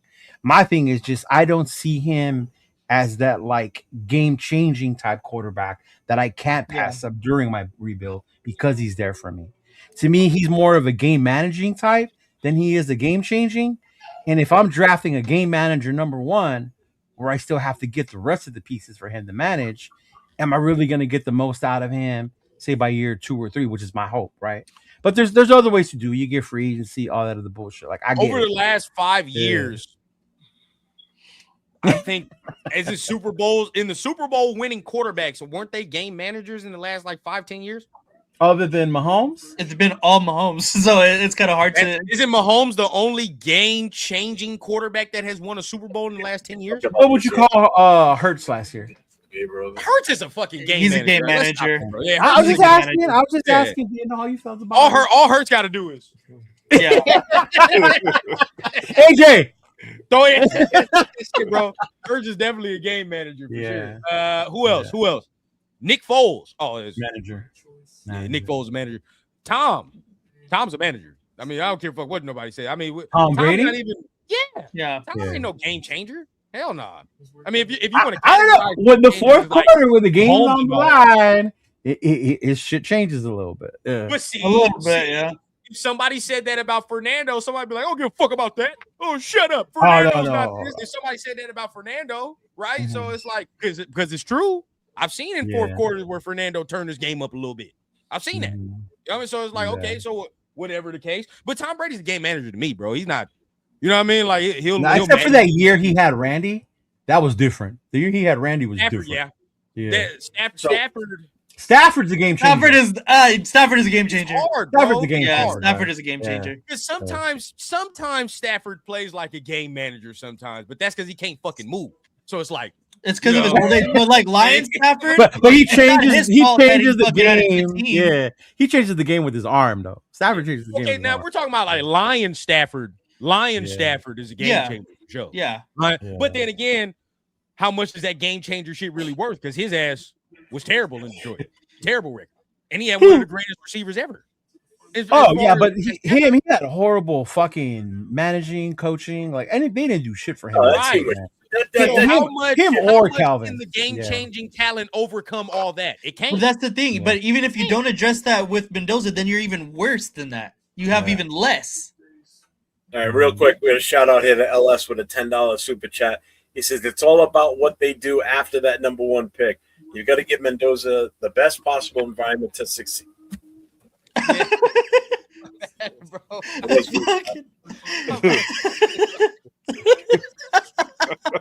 Bro, it's mid-sentence. He's going to kick you off, dog. Prioritize the offense. I don't care if the defense is ranked 32nd. And just real quick, shout out to Federated with the $2. You better care if the fucking defense is ranked 32nd. Yeah. Oh, you're going to be hot. Yeah, you're going to be pissed. Because if the defense is ranked 32nd, then why the fuck is 98 still here?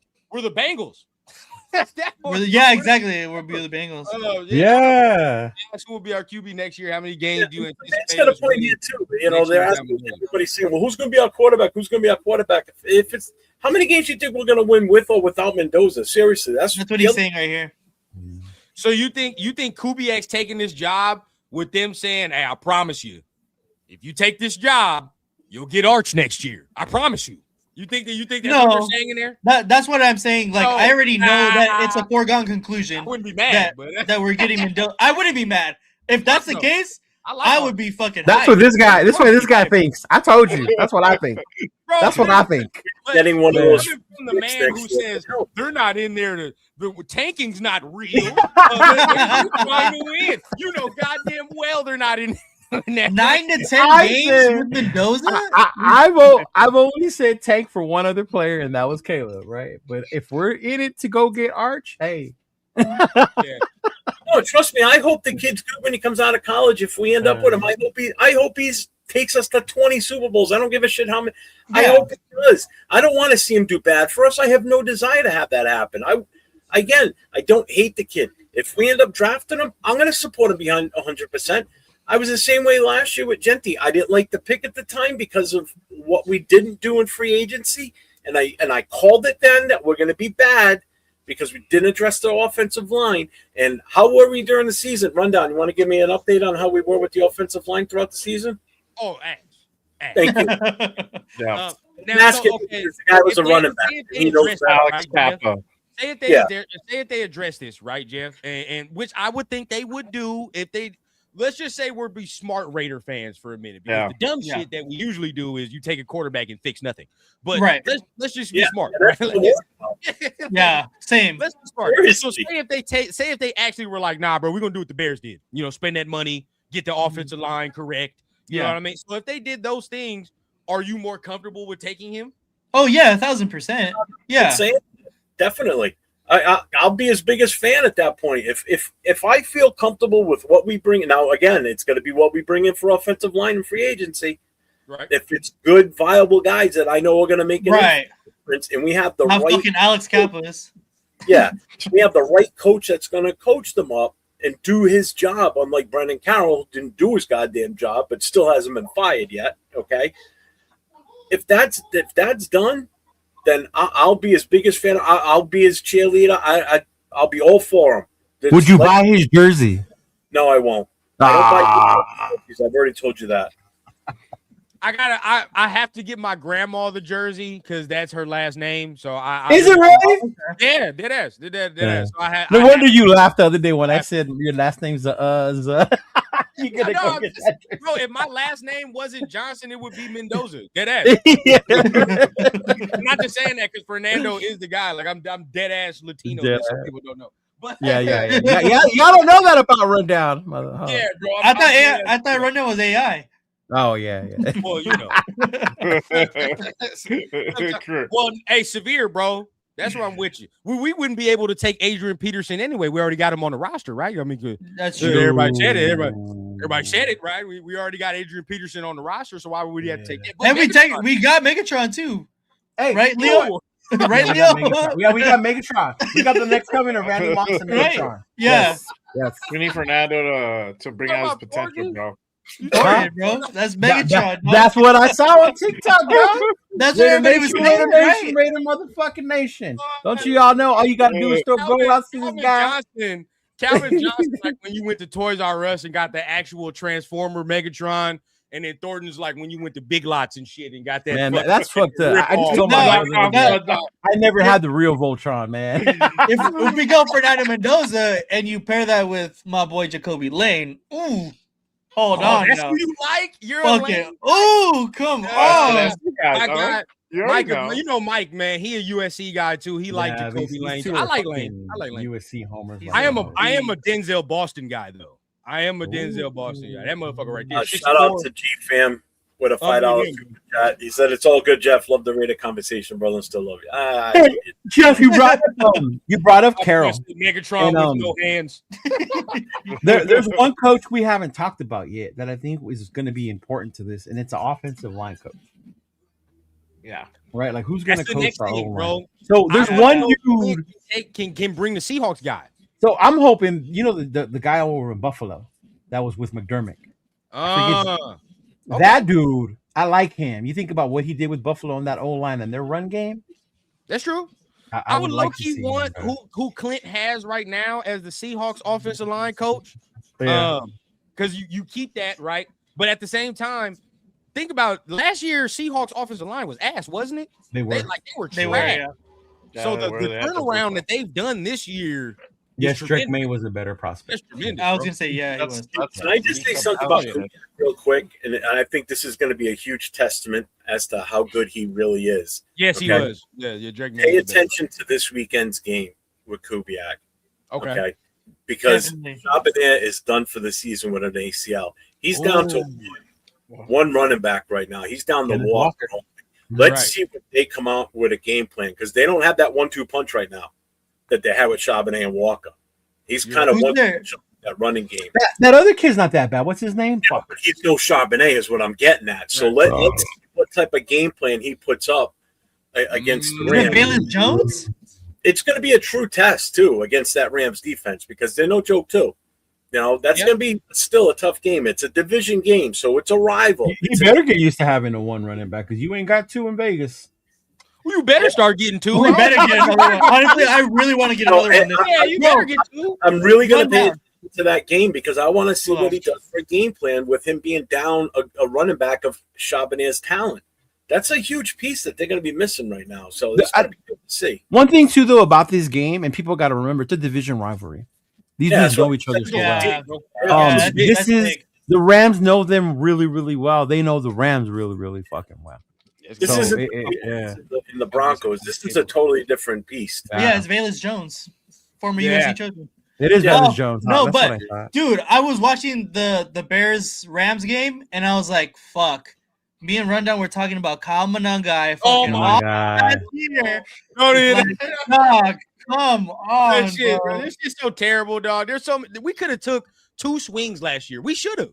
We should have. We really should have 2 running backs, bro, and we didn't fucking do it. I don't know why. Because we had been saying that all pre-draft too. Yep. That we should get 2 backs. You know what? They had Mostert. I'm about to say something. This is how you know I'm objective, right? Because I want Mendoza, but at the same time, you know I can look at shit 2 different ways. Yeah. I will say something about this draft shit though. Usually, when a class is so bad the year prior, it gets better the year after. For example. Or you can flip it. For example, the running back class was fucking historic this last year. It's ass this year. There's only 2 dudes. Right. There's only 2 dudes, right? Like it's Jeremiah Love. Uh-huh. Yeah. And 2 years before this, the quarterback class was historic, quote unquote. Right? There's 4 or 5 guys that's picked in the first round. It was Caleb, Jaden, right. Drake, Penix, and Nix. Yeah. You could argue JJ. that for the quarterback shit, McCarthy, that you it's can so throw McCarthy. lean, McCarthy. right? That it's so lean this year that just by natural selection, next year will be a better, deeper quarterback class. Well, you already got guys that would have come out this year that are going back another year.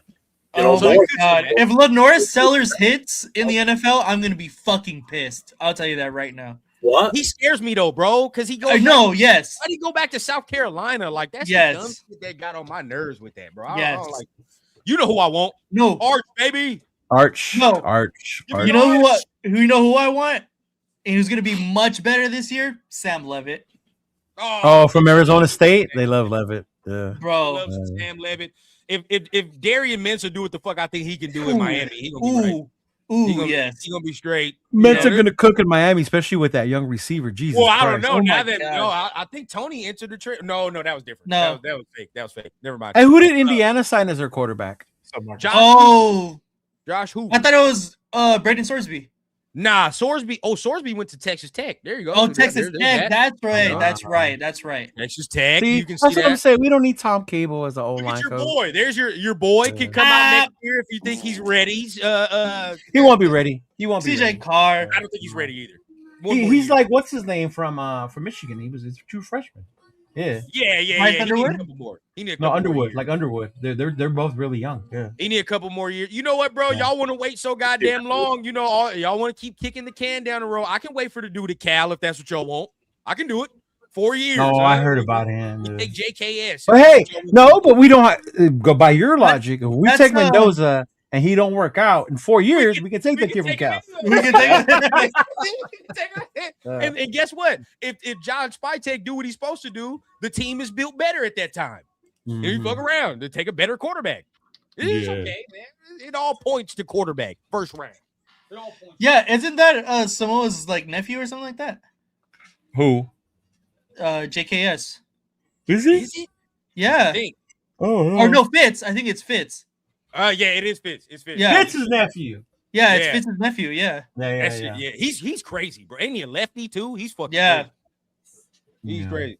You leaving out the cap money if the Raiders can bring it number 8 on a Nevada state tax friendly deal draft. I don't understand why you would do both at that point. Hell no. You're busting an Atlanta. You're busting an Atlanta Falcons at that point. Oh yeah, that works out. All that money on Lamar Cousins. The whole point of drafting a QB is to save the money so you don't have to put into it in the position. And if you're bringing one in that you're going to have to pay, what's the point of drafting one? That's going to sit behind him. And you're going to waste 2 of those years on him sitting behind a Lamar. Yeah, that'll make sense to me. Yeah, it's so true. Hey, so I'd rather have Eli. I want Lamar. No, I don't want Lamar. I don't want Lamar. I think we're going to give up too much, and then it takes up a big chunk of our cap space that we need to build. I talking about it the other day. I was with you, bro. You talking about the cap space the other day? I was like, nah, fuck. The trade cost, the salary cap hit, and the fact that we don't know if we're going to get a full season out of him. When was the last time he played a full season without injuries? The guy's getting hurt. Aging Lamar Jackson. Talking about 4 years ago, Lamar Jackson. Nah, okay. Yeah, when they was about to trade him a couple years ago, I'm with you. Yeah, that was like what, 2 years ago, 2.5 years ago. And this was like the first year this past season where he didn't get hurt a few games before the playoffs. Yeah, well, they didn't make the playoffs anyway. If we were ever going to trade for Lamar, it was 2 years ago during that time. Went down the stretch to be healthy going into the playoffs. He gets knocked out just before the playoffs start, and then you go into the playoffs without him. And then you got to start Tyler Huntley. Yeah, that's too much. Man, the only thing I want with Diego Pavia is his mother. That's it. Hey, real talk. Diego Pavia about to be a beast on the Birmingham Stallions, dog. Oh God. That dude is fighting tooth and nail in court to be able to come back to college football, man. Speaking of that, and I know we're going to get out of here soon probably, but that's another reason why I don't like Trinidad Chambers, by the way. Anybody that is hurting or fighting that hard to go back to college tells me you probably don't think your ass ready to go in there. No, that means your ass don't want to go to the Jets. You don't want to go in. He's going number 2. And if you don't think you're ready, why the fuck should I? Why should I think you're ready if you don't think you're ready? So that's why I don't know, bro. Do you really think that's why DJ Moore went back? Or Chambers? Monte Moore? Dante Moore. No, he's in a different circumstance. No, but you think he went back because he don't want to get drafted? He knew after losing to Mendoza. I think Mendoza's they truly think that Oregon's gonna win a fucking natty, and that, and he's actually 20 years old, so it's like yeah. I can see him. He'll get drafted by the Jets next year with the first pick. So right, exactly. Yeah, or us if we trade back. Don't worry about it. Don't worry about it. We trade back. I'm good with that. Hey, I'm good with that. I'm good with that, man. What's up, Marcus? Hey, you know what? I will say this about Mendoza. The one thing I really want to see him get drafted by us, as long as his aunt is at every single game and they get multiple camera shots of her, because she's absolutely hot. So I'm fine with looking at. She's all right. She ain't Pavia mom hot, but all right. Yeah. Hell no! You see Pavia's mom with that damn tiara on that one goddamn game. That's what it was. That's it. Heisman. Heisman. I like. Did I see her on Prison Connect? Like, did I? Hey, see that's why Leo wanted Pavia to win the Heisman, y'all. I'm just letting the fans in, bro. Leo wanted Pavia to win the Heisman so they can get. Well, here's the problem with Pavia. Have even been to pick up the Heisman? He's the same height as it. I mean, he probably weighs.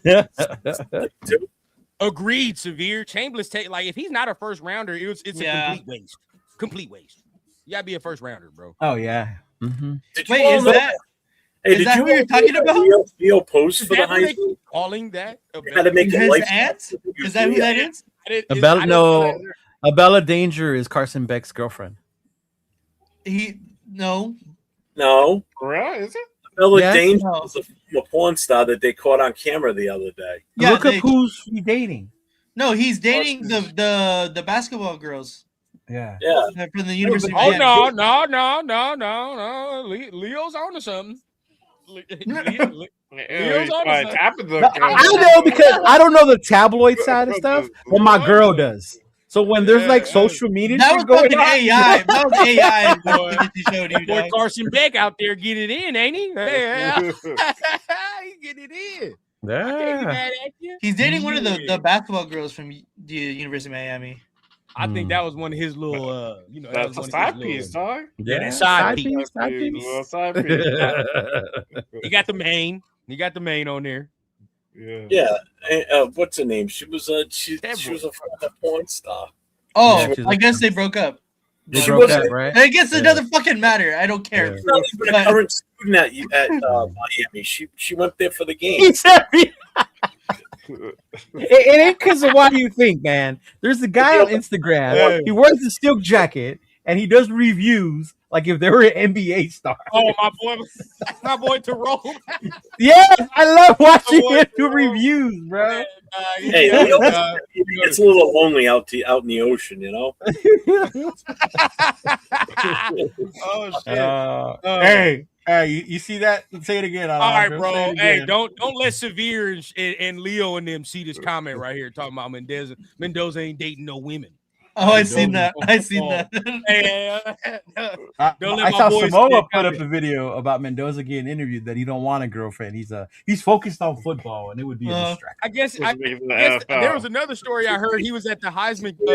He was at the Heisman ceremony asking some Heisman people about like how do I start talking to girls and shit. Or something. Is that real? I guess somebody said some shit like that. Fuck, if he comes to the Raiders, I don't want to have no fucking girlfriend, dog.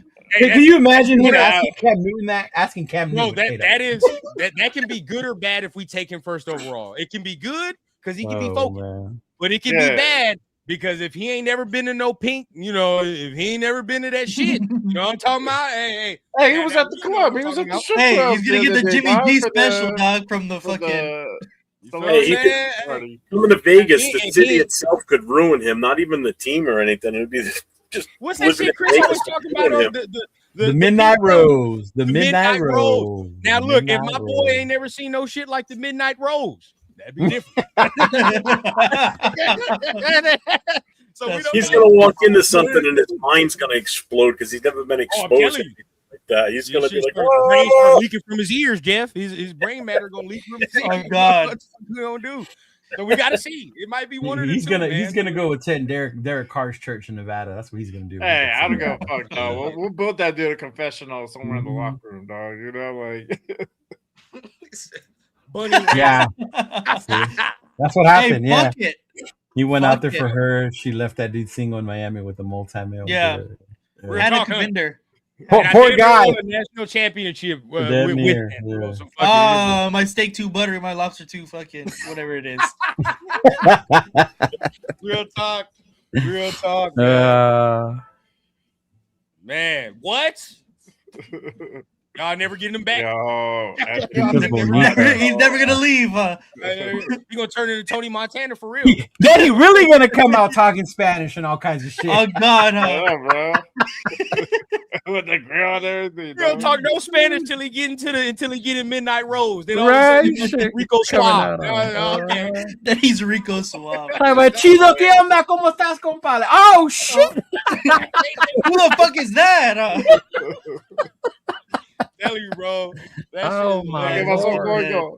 This is how you know we must accept. We gotta accept Fernando when he's in the jokes. You accept him. That's all right, man. It's all right.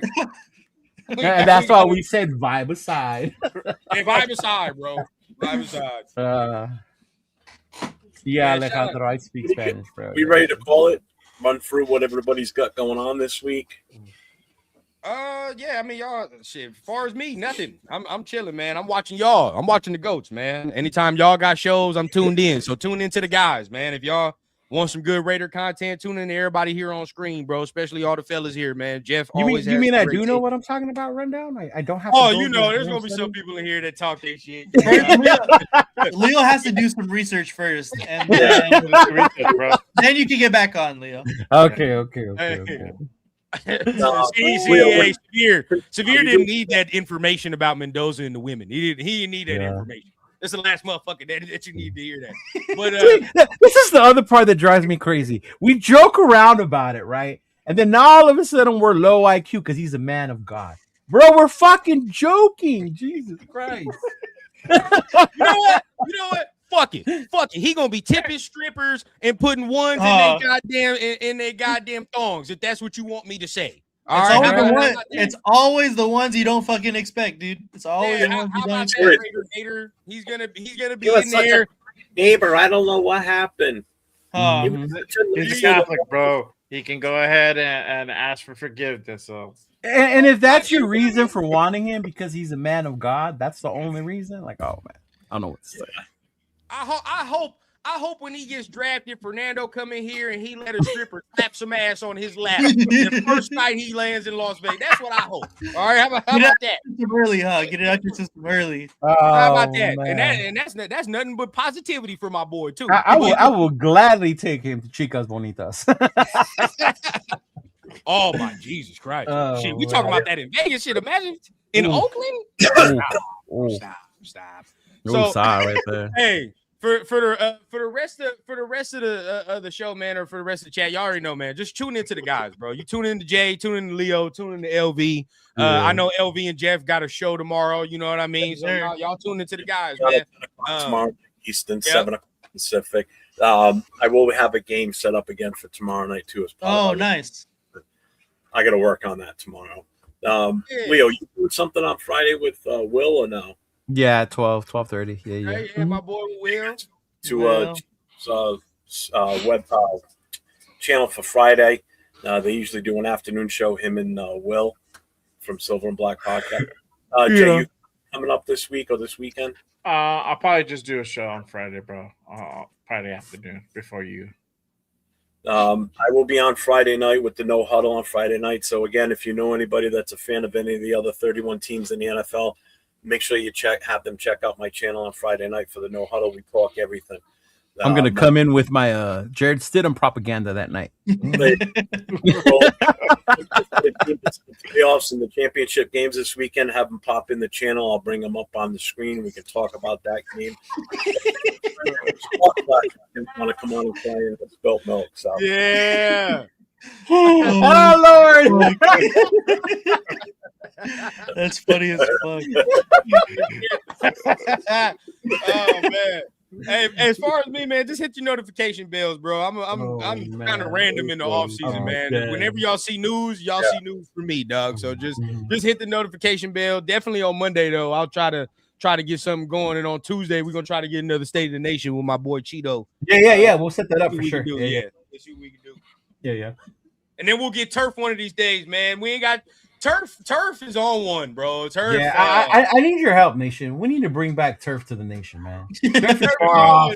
He's falling off the ledge. It's doomsday. Like there's no positivity with turf right now, bro. Superman don't died in turf's universe. Like yeah, bro. What's going on right now, and this kind of confused him around this time of year is his daughter's gymnastics. So he's usually not around as much either right now. So that has a lot to do with it too. Yeah. Travels to all her, whether they're home or away. So man, shout out to that boy Alejandro, man. He loves your takes, Jeff. He loves your takes. White Raiders takes were great. That's White Raider. He's from Mexico. Yeah. But hey, appreciate everybody, man. You already know. Appreciate y'all for letting me on the connection as well, man. Of course. Appreciate you, big dog. brother. Good. Always love when I can get on here, man. Always. I'm already know Alejandro. Appreciate you, big dog, for being in the chat. Oh, he's saying the white hat, not me. I knew what he was talking about. I knew what he was talking. I just know y'all. that was you were the police now. I didn't realize there was only one white hat. I was realizing there was only one white dude. My bad. That was on me, y'all. That was on me. Oh shit! Oh my god! Y'all have a good goddamn night, y'all, man. I'm about to go ahead and run down. Stay safe and go Raiders, baby. All right, yeah. Raider Nation. It's time to connect. Leo, Jay, Nate, Jeff, right. Yeah, silver and black. The crew is insane. Breaking down the madness before you can blink. Another week, wow, another storyline. But the Raider connection keeps it all in line. From Vegas nights to the East Coast grind. We talk that truth, no filter, no rewind. Four voices strong, so buckle in tight. It's time to bring the nation to life tonight. This is a Raider connection show, where the silver and black stories flow. Leo, J, Nate, and Jeff on go. Breaking every play down blow by blow. R-N-4-L, you already know. Welcome to the Raider Connection Show. Leo with the facts, breaking down the scene. Jay brings a fire, keeping takes real mean. Nate on the road with the vibe and the view. And Jeff swings heavy when the nation needs truth. Wins or losses, we show up proud. Raising Raider Nation, loud and loud. Hit that chat, pull up, don't wait. This is family, this is connection, this is fate. Silver shields up, the energy grows. Four voices united everywhere that it goes. Every first down, every heartbreak hit. Raider Nation stay locked, we don't quit. This is the Raider Connection Show, where the silver and black stories flow. Leo, J, Nate, and Jeff on go. Breaking every play down blow by blow. R-N-4-L, that's how we roll. Welcome to the Raider Connection Show. So grab your drink, hit subscribe, let's ride. Raider Nation strong, we never divide. From kickoff to the final echo, you're tuned into the Raider Connection Show. Hey!